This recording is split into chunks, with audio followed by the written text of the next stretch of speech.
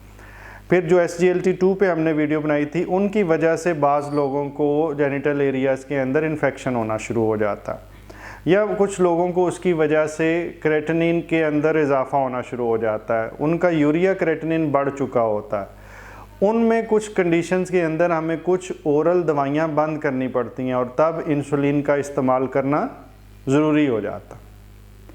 तो ये मोटी वजूहात वो हैं जो घर पे बैठे हुए पेशेंट को इंसुलिन की ज़रूरत पड़ती है। मैं एक दफ़ा फिर दोहरा दूँ, एक वो कि शुगर है टाइप 1 और उसमें जिस्म में इंसुलिन ही नहीं है तो इंसुलिन लगेगी।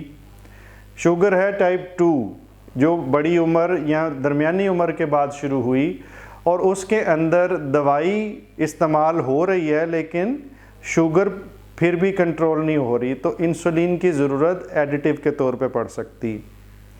फिर ये मुमकिन है कि जो दवाई इस्तेमाल हम कर रहे थे ओरल, एक ख़ास वक्त के बाद वो टाइप 2 ही शुगर थी लेकिन बस हो गई लबलबे की, और फिर लबलबे ने इंसुलिन बनाना बंद कर दी, अब इंसुलिन की ज़रूरत लाजमी है। और चौथी मैंने कंडीशन ये बताई कि अगर किसी दवाई के इस्तेमाल से साइड इफ़ेक्ट ऐसे आ रहे हों कि आपको दवाई की डोज़ या तो बंद करनी हो या ख़त्म करनी हो, तो फिर भी इंसुलिन की ज़रूरत पड़ सकती।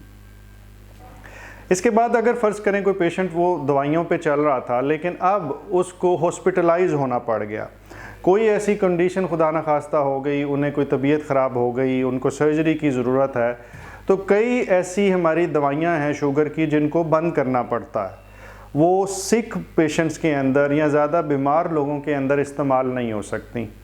उस वक़्त इंसुलिन को इस्तेमाल किया जाता है और वो उन साइड इफ़ेक्ट्स के बग़ैर आर्जी तौर पे एक अच्छा कंट्रोल हमें हॉस्पिटल के अंदर देती है।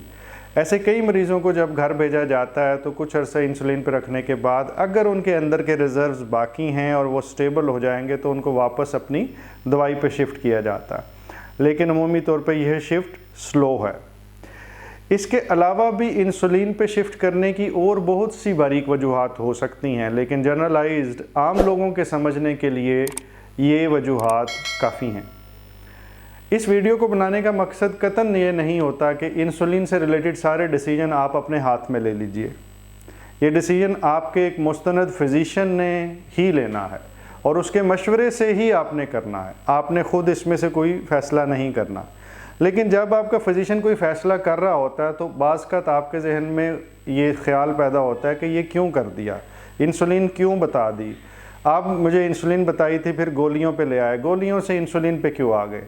इस वीडियो का मकसद उस कन्फ्यूजन को दूर करना था और मैं उम्मीद करता हूँ कि आपके कुछ सवालों का जवाब आपको इस वीडियो से मिला होगा। अल्लाह ताला आपको मुकम्मल ज़िंदगी दे और दूसरों की ज़िंदगी मुकम्मल करने का शर्फ़ अता करे। शुक्रिया।